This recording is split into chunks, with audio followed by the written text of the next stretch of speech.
Hey guys, welcome to the Brick Brethren channel. Today I will be reviewing the new Green Goblin construction buildable figure. This set retails for $35 and includes 471 pieces. There are no minifigs with this set since this is a buildable figure. I'm a huge Green Goblin fan, especially the Willem Dafoe version, and this is what the set is based off of. Right now, I want to give you guys an up-close look of this set and see if you guys think it's worth the $35. Let's get into it. The front of the box looks great. It includes Green Goblin's entrance in Spider-Man No Way Home, and it also includes the 3 Spider-Men from No Way Home.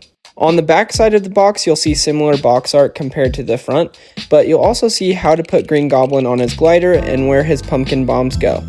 And on the side of the box, you'll see the mold of Green Goblin's face for his mask. Looking at the actual figure itself on the glider, I feel like Lego did pretty well with this. The colors look great, and overall, I love how you can actually put Green Goblin on the glider and make him have his crazy cool stance.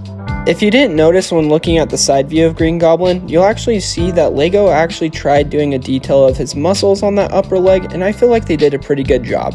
Looking at the backside of Green Goblin, I feel like Lego kind of messed up on this. They shouldn't have included any black pieces, but should have just made it all completely green.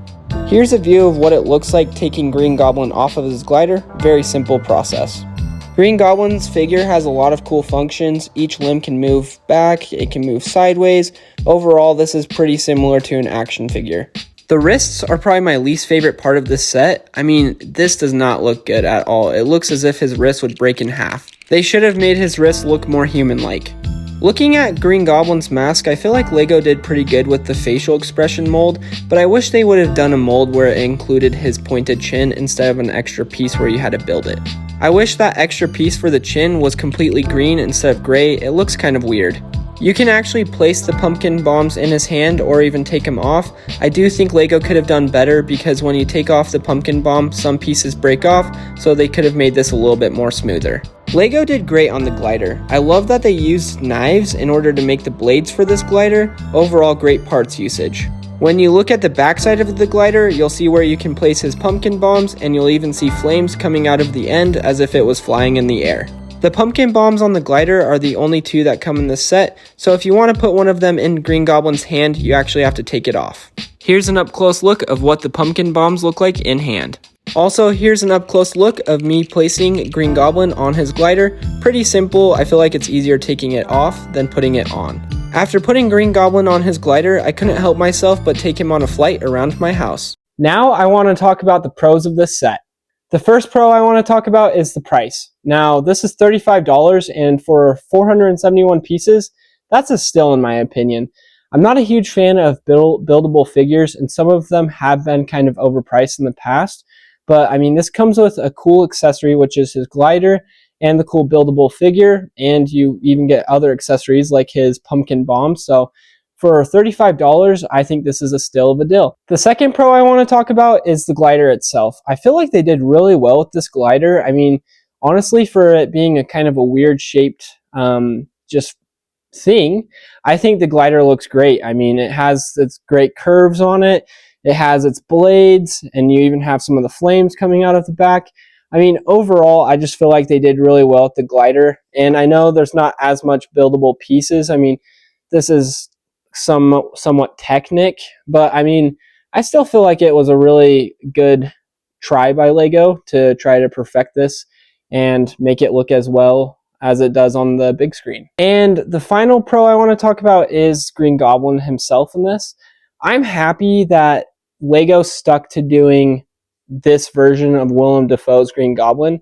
In the new Spider-Man where he shows up, he actually does show up in this version of himself, but then he breaks his helmet at some point or gets rid of the helmet. I can't remember, but it then turns to Willem Dafoe wearing like the goggles and having a hood.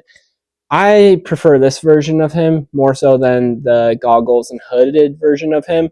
And I'm happy Lego stuck to the true origin of this character from the Sam Raimi, Tobey Maguire Spider-Mans. Now let's talk about the cons of the set. The first con I want to talk about is the figure.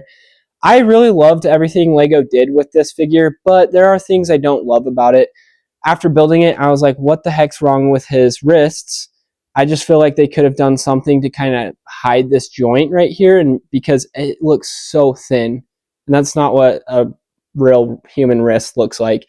So, I mean, they could have done something by making the joint piece right here get a little bit bigger, or do something where you could hide it with like pieces. I don't know. I just think it looks kind of wonky. The next thing I'd have to say that I don't like about this set is I don't love that the helmet right here is gray, then it has this green connection point to make it look as pointy as it does in the movie. I'm like, why didn't they just make this bottom piece green as well? I mean, he's known as being the Green Goblin. His suit is completely green. There's no gray on there. I mean, all these like pieces that are gray, it just looks weird. I would have, especially on the helmet, I would have just made it all green. And then I also don't like on the back that they use some black pieces. It's just, if you want to make this look accurate, it needs to be completely green, and the black just doesn't make this very accurate compared to the movie. And my last con I'd have to say is, and it's not even really that much of a con, I wish with not even just this set, but with all the other buildable figures, they'd come with a minifigure version of it, just so you can have more of like this big scale and a small scale version of them. I mean, that's not completely necessary, but I'm just known as being a huge minifig fan, and you know, the more minifigs I can add to my collection, I love that, and I'd love to get an updated version of this style of Green Goblin. They did do a different style, or the new updated style, where he's wearing the goggles in the new movie and in the new set. But I mean, we never got an updated helmet. So I mean, I think the last time they came out with this minifig version of this character was in like 2002 or like maybe 2004. I mean, it's been quite some time, so over 20 plus years. But I would love more minifigs in these buildable figures, but at the end of the day, it's not a make or break for someone who wants to buy this set. Rating this set out of 10, I'm going to give this a solid 9 out of 10. I think this is the best buildable figure Lego's ever come out with. I don't know if you've seen any of the Star Wars ones in the past, or even some of these Marvel ones like that Wolverine or Spider-Man's. They look pretty bad, and it's just, I don't think the shapes look really accurate on those ones, but they did great on this set. I love everything about it. I mean, there are some of those things I did mention that I didn't like, but overall, this set had more pros than cons. And for $35 with 471 pieces, that's a pretty good deal. And if you're a huge Spider-Man or even a Willem Dafoe fan or a Green Goblin fan, I would definitely recommend this, just because this is the best version of a buildable character, and it looks pretty accurate to what it does look like on screen.